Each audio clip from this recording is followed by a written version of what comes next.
चंदौली भारत के अंदर उत्तर प्रदेश का एक ऐसा जनपद है जिस जनपद के किसानों ने अपने परिश्रम और पुरुषार्थ से खाद्यान्न उत्पादन का एक रिकॉर्ड स्थापित किया है। ब्लैक राइस 3 वर्ष पहले तक उत्तर प्रदेश में नहीं पैदा होता था, लेकिन आज यहां के 2400 किसान 2100 हेक्टेयर भूमि पर ब्लैक राइस की खेती कर रहे हैं और उसको यहां से एक्सपोर्ट के हब के रूप में स्थापित करके इस खाद्यान्न उत्पादन में इस जनपद को देश और दुनिया के सामने एक नई पहचान के साथ प्रस्तुत कर रहे हैं। 2 महीने पहले जब हम लोग आए थे तब बाबा कीनाराम जी के नाम पर मेडिकल कॉलेज के शिलान्यास और कार्य शुभारंभ के लिए हम लोग आए थे।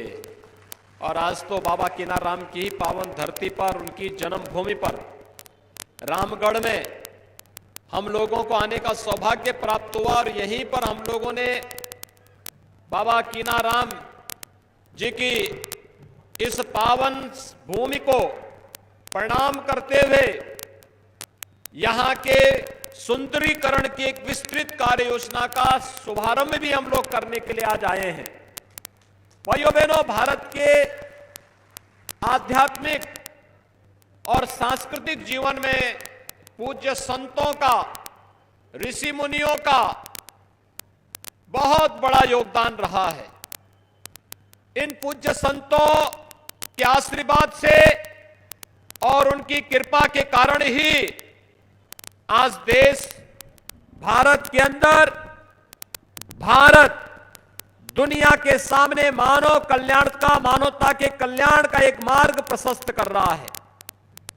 और तब भी मैंने यहां पर कहा था कि मेडिकल कॉलेज चंदौली और बिहार के लोगों के लिए उत्तम और विशेषज्ञ स्वास्थ्य सेवा का केंद्र तो बनेगा ही, बाबा कीनाराम जी के नाम पर स्थापित करके बाबा कीनाराम की यहां पर आशीर्वाद यहां के वासियों पर निरंतर बना रहे, इस संकल्प के साथ डॉक्टर महेंद्र नाथ पांडे जी ने, श्री सुशील सिंह जी ने, श्री शारदा प्रसाद जी ने और श्री श्रीमती साधना सिंह जी ने, इन सभी लोगों ने इस कार्यक्रम को आगे बढ़ाया था। आज यहां पर डॉक्टर नीलकंठ तिवारी जी ने बाबा की ही भूमि पर उस पावन भूमि के सुंदरीकरण की एक योजना को और मूर्त रूप देने की दिशा में एक कार्यक्रम बढ़ाया है। भाइयों बहनों, एक कार्य और पहले हो सकता क्या था, अगर सकलडीहा में भी पिछली बार 2017 में भारतीय जनता पार्टी का विधायक चुना गया होता तो यहां पर बाबा की इस पावन भूमि को इतनी देर नहीं लगती सुंदरीकरण की योजना को लागू करने में। एक कार्य भी बहुत पहले हो गया होता, लेकिन आप जानते हैं विपक्ष के पास कोई मुद्दा नहीं है। जब उन्हें सत्ता मिली थी तब जातिवाद का, परिवार और वंशवाद से ऊपर उठ करके काम नहीं कर पाए थे। भाई भतीजेवाद के नाम पर पूरी जाति को बदनाम कर रहे थे। लूट खसोट, अराजकता, गुंडागिरी, माफियागिरी, संसाधनों पर डकैती और विकास के पैसों पर डकैती डाल करके ये लोग पैसों को, जनता के विकास पे लगने वाले पैसे को बाहर भेजने का कार्य करते थे। आज वही पैसा जो 2012 से 17 के बीच में अनावश्यक रूप से सत्ताधारी दल के नेताओं की फिजूल खर्ची में खर्च होता था, आज वही पैसा पौराणिक और ऐतिहासिक महत्व के स्थलों के पुनरुद्धार और सुंदरीकरण के कार्यों के लिए खर्च हो रहा है। और बाबा कीनाराम जी के आशीर्वाद से वह कार्य आज रामगढ़ में भी प्रारंभ हो गया है।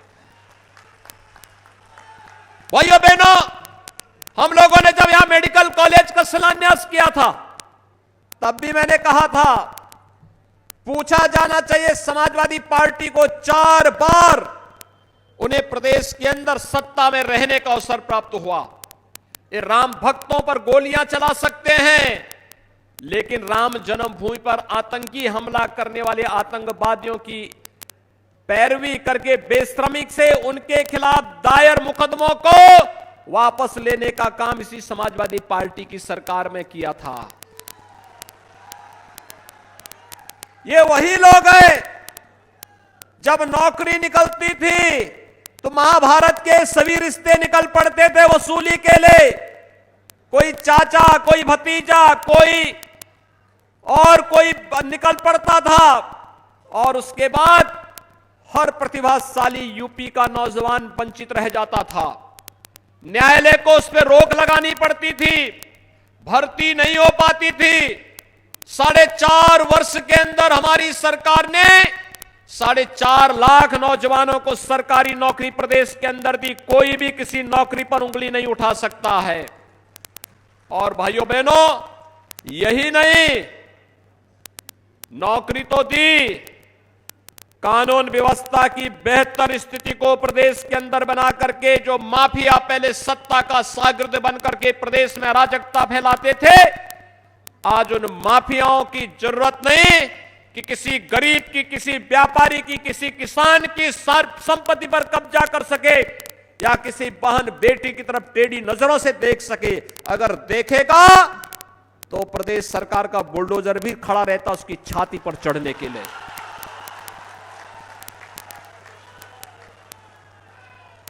क्योंकि प्रदेश को तो इन्होंने पहले चरागाह बना दी। इन्होंने विकास तो कभी किया ही नहीं, विकास की कोई सोच भी नहीं थी। इन्होंने केवल अपना विकास किया।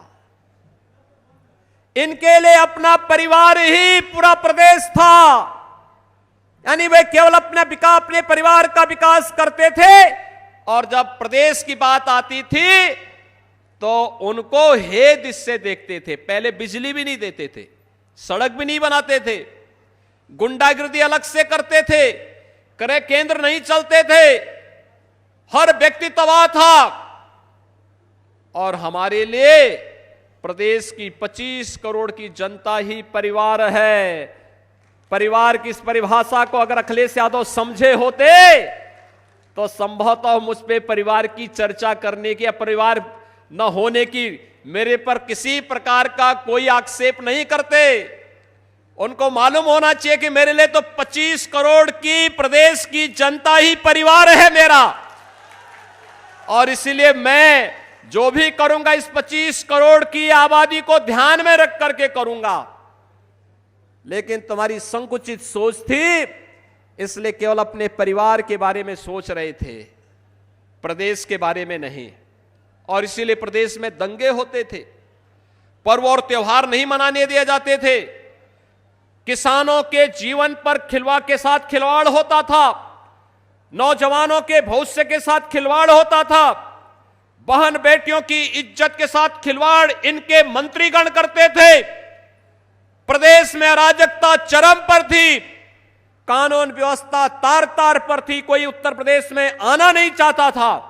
लेकिन भाइयों बहनों, 4.25 वर्ष भारतीय जनता पार्टी की सरकार को प्रदेश में हो गए हैं, प्रदेश में एक भी दंगा नहीं हुआ, पर्व और त्योहार शांतिपूर्ण तरीके से मनाए जा रहे हैं। और अब तो पर्व और त्योहार के पहले भी जब दुनिया कोरोना से तपती है, उत्तर प्रदेश में दीपावली हो या विजयादशमी, कोरोना छठ के पहले पूरी तरह शांत हो जाता है और पर्व और त्योहार शांतिपूर्ण तरीके से भी मना दिए जाते हैं। केवल दंगाई शांत नहीं हुए हैं, अब कोरोना भी यहां की आस्था को देख करके चुपचाप शांत हो जाता है और जनता उत्साह के साथ अपना पर्व और त्योहार मनाती है। यही तो उपलब्धि है। और इसीलिए मैं आपको एहसास कराने के लिए आया हूं, जो विकास कार्य जिनके लिए प्रयास डॉक्टर महेंद्र नाथ पांडे जी करते हैं, जिनके लिए प्रयास श्री शारदा प्रसाद जी करते हैं, जिन विकास की योजनाओं के लिए श्री सुशील सिंह जी और श्रीमती साधना सिंह जी प्रयास करती हैं अपनी अपनी विधानसभा सीटों के लिए, सकलडीहा में भी अगर भारतीय जनता पार्टी का विधायक होता भाइयों बहनों, तो यहां पर भी विकास उतनी तेजी के साथ बढ़ता हुआ दिखाई देता जैसे अन्य विधानसभा क्षेत्र में है।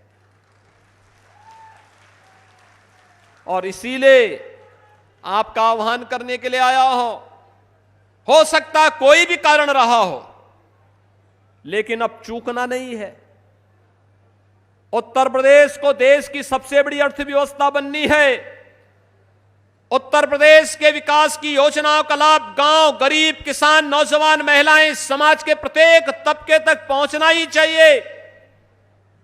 सपा के समय में गरीबों को राशन नहीं मिलता था, आज तो फ्री में राशन मिल रहा। आपके यहां राशन मिल रहा है लोगों को?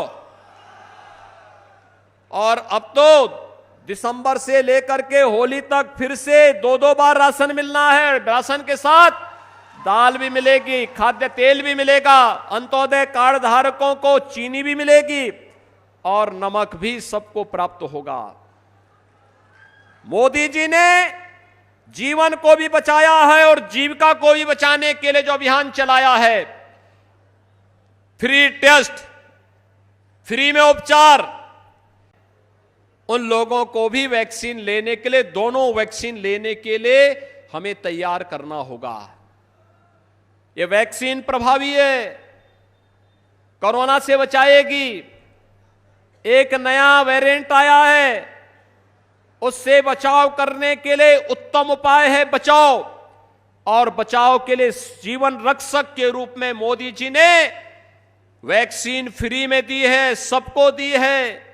ये सपा बसपा और कांग्रेस की तरह नहीं हो रहा कि चेहरा देख करके देंगे। हमने कहा नहीं, जो प्रदेश का है, देश का है, सबको वैक्सीन, फ्री में वैक्सीन। और इसीलिए प्रदेश की तरफ से हमने कहा कि धन्यवाद मोदी जी, आपने हमारी जनता को बचा दिया है, इसलिए हम आपका आभार व्यक्त करते हैं। भाइयों बहनों, ये वैक्सीन सबको फ्री में है, तो फ्री में वैक्सीन का लाभ सबको लेना चाहिए। हर व्यक्ति इसका लाभ ले, और इसका लाभ लेकर के कोरोना जैसी महामारी से बचाव के लिए उत्तम उपाय हम सबको करने होंगे। आज के इस अवसर पर मैं एक बार फिर से विकास की ढेर सारी योजनाओं को, आपने देखा होगा कल्याणकारी योजनाओं का लाभ, ये केवल अन्न ही नहीं दिया जा रहा है, गरीबों के लिए आवास दिए जा रहे हैं। हर गरीब के घर में शौचालय बनाए गए, हर गरीब को बिजली के फ्री कनेक्शन दिए गए, रसोई गैस के फ्री में कनेक्शन दिए गए। आयुष्मान भारत का 5 लाख रुपए का हर वर्ष उन्हें गोल्डन कार्ड उपलब्ध कराया जा रहा है। हर विकास की योजना को जोड़ते हुए हर एक व्यक्ति के विकास के क्षेत्र में विकास के माध्यम से उसके जीवन में खुशहाली लाने का कार्य किया जा रहा है। और उस विकास के साथ, लोक कल्याणकारी योजनाओं के साथ आप सबको जोड़ने के लिए और आपकी आस्था का सम्मान करने के लिए आज हम सब यहां पर उपस्थित हुए हैं। आज के इस अवसर पर एक बार फिर से बाबा कीनाराम जी की इस पावन भूमि को कोटि कोटि नमन करते हुए आप सबको विकास की इन योजनाओं के लिए हृदय से बधाई देता हूं। अपने मंच पर उपस्थित माननीय सांसद और केंद्रीय मंत्री समेत अपने तीनों विधायकों को उनका अभिनंदन करता हूं कि विकास के लिए वे निरंतर चंदौली के लिए प्रयास करते हैं। सकलडीहा की जनता भी विकास की इस प्रक्रिया के साथ जुड़ेगी, इस विश्वास के साथ। आप सबके प्रति मेरी शुभकामनाएं। धन्यवाद। जय हिंद, जय जय श्री राम। नमस्कार, मैं हूं मानक गुप्ता। अगर आपको हमारा ये वीडियो पसंद आया हो तो इसे लाइक और शेयर जरूर करें, और हां, हमें सब्सक्राइब और फॉलो करना ना भूलें ताकि आप देश और दुनिया की कोई खबर मिस ना करें। तो जुड़े रहिए हमारे साथ और देखते रहिए न्यूज़ 24।